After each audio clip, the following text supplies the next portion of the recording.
বিচারের আশা তো আমরা রেখেই পথে নেমেছি এবং যতদিন না বিচার পাচ্ছি ততদিন কৃষ্ণনগর আইএমের ডাক্তারবাবুরা সমস্ত তাদের সর্বমনস্ক মানুষরা পথে থাকবে। সেটাই কিছু স্বচ্ছতার অভাব ছিল বলে ওখানকার জুনিয়র ডাক্তারদের যারা এতে রয়েছে, আন্দোলনে রয়েছে, তাদের মনে হয়েছিল কিছু স্বচ্ছতার অভাব আছে, সেই জন্য তারা আলোচনায় বসেনি। ওটা ওদের সিদ্ধান্ত কিভাবে কি নেবে।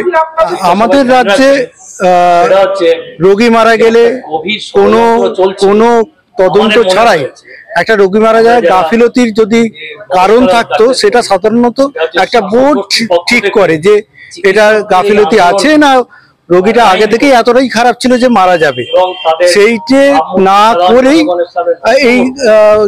এটা দেয়া হচ্ছে। সেটা তো আমাদের রাজ্যে মদ খেলেও মানুষ মদ খেয়ে মরলেও মানুষ টাকা পায়, এইভাবে মৃত্যুতেও টাকা পাচ্ছে। লোকের টাকা, গরিব মানুষ টাকা পাওয়া নিয়ে আমাদের কোনো আপত্তি নেই, কিন্তু যে টাকাগুলো যদি সরকারি টাকাগুলো কোনোভাবে এইভাবে নষ্ট হয় তাহলে তার ব্যাপারে আমার তো আপত্তি আছে। না, এটা একদমই ভুল প্রচার বলবো।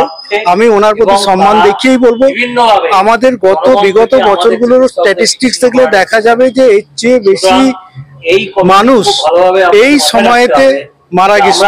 সেটা আন্দোলনের সাথে কোনো সম্পর্ক নেই বলেই আমার মনে হয়। তারপরে তো কোনো আলোচনা এগোয়নি বলেই আমি যতদূর জানি এখনো পর্যন্ত কোনো আলোচনা এগোয়নি।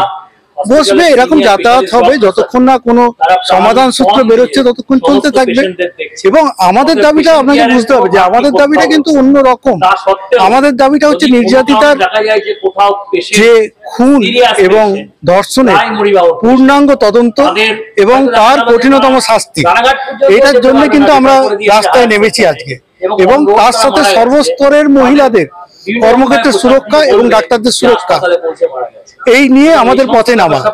এইগুলো কিন্তু মাথায় রেখে আমাদের মুখ্যমন্ত্রীর যদি সদিচ্ছা থাকে আবার বসা হবে। আমরা কাউকে চেয়ার ছাড়ার কথা বলছি না, চেয়ারে থেকেই সমাধান করুন।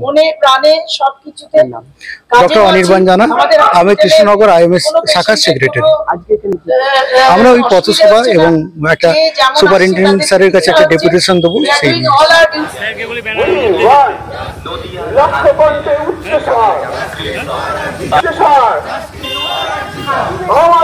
তোমরা আমাদের সকলের স্বর,